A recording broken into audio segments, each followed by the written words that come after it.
Greetings. I beg your pardon, I was unaware of your presence. It's a pleasure to have you join me on this fine day. I trust you have decided to accept my offer of instruction on the fine art and proper conduct and etiquette of being a Victorian gentleman. I am most pleased you have made this decision, but first, allow me to welcome you to the year 1880. I must caution you that your current attire may draw a little attention of my fellow members of society, as it is a little odd for this year and era. I beg you, just ignore them. I think they will give you no more than a glance and will carry on about their business.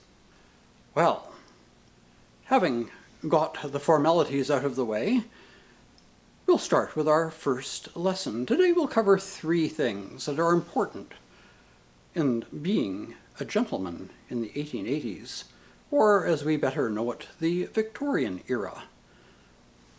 How does one acknowledge another whilst traversing the thoroughfares of our fair city? Well, that is contingent upon the individual in question. A gentlewoman ought always to be greeted with a slight inclination of the hat. And whilst this is also permissible for a gentleman, one may with propriety merely touch the brim. Something a gentleman should never do, though, is acknowledge another by touching the brim of their hat with their cane. This is an action that is perceived as trivial and dismissive.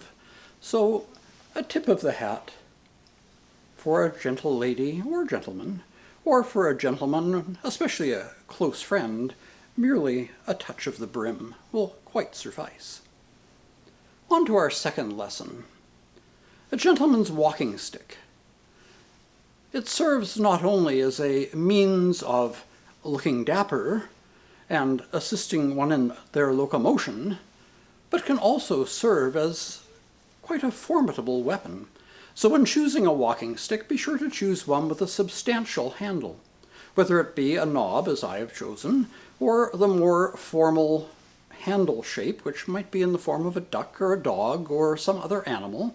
That matters not. But it should be solid, because a sound blow from your cane can send a scoundrel scooting off to mind other matters. So remember that, gentlemen. A good stout walking stick is highly recommended. Make sure it's fashionable, stylish, but is also strong enough to withstand using it as a weapon. And on to our third and final little tidbit, if you will, of how to behave properly. One should never participate in the public shaming of another, regardless of their social status, whether they be a peer, or the coalman, or the street sweeper, or a coachman. It matters not their status or status in life. You should never publicly shame them. This only makes you look bad and foolish, as well as embarrassing them beyond all means. And you must remember there is vast communications amongst the serving class amongst us.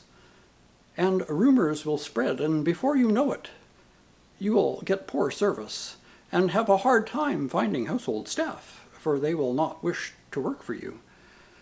So do not publicly shame anyone. If you have aught to say to them in regard to something they have done, pull them aside into a private spot where you can talk to them, chastise them if you may, but in private.